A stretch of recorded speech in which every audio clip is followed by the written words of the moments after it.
vinden jullie nou van de storm? Indrukwekkend kan het zijn. Het is nu al iets minder, maar vanmorgen was het behoorlijk heftig. Mooi. Maar vanmorgen waren wij niet op het strand, dus zo heftig. Nee, ik vind het heerlijk om op het strand te zijn met die storm. Maar het waait hier niet zo hard als in Noord-Nederland. En zijn jullie nou expres een strandwandeling gaan maken omdat het zo hard waait? Ja. Ja, we moeten toch de hond uitlaten natuurlijk.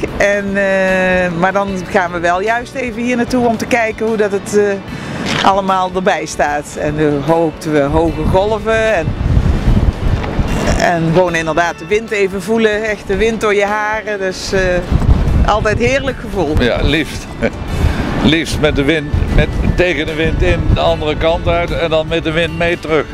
Maar vandaag was het net andersom. En vinden jullie de storm nou meevallen of was het erger dan verwacht? Nee, toen we vanmorgen nog hier in huis waren, toen leek het veel erger, was het ook heftiger denk ik. En nu is hij al duidelijk aan het afnemen, maar het heeft toch wel iets. Het hoort echt bij de zee en bij Nederland. Ja, we hebben het wel erger meegemaakt hier, want het viel nu eigenlijk ontzettend mee. Hè? We hebben het veel erger meegemaakt. Uiteindelijk wel.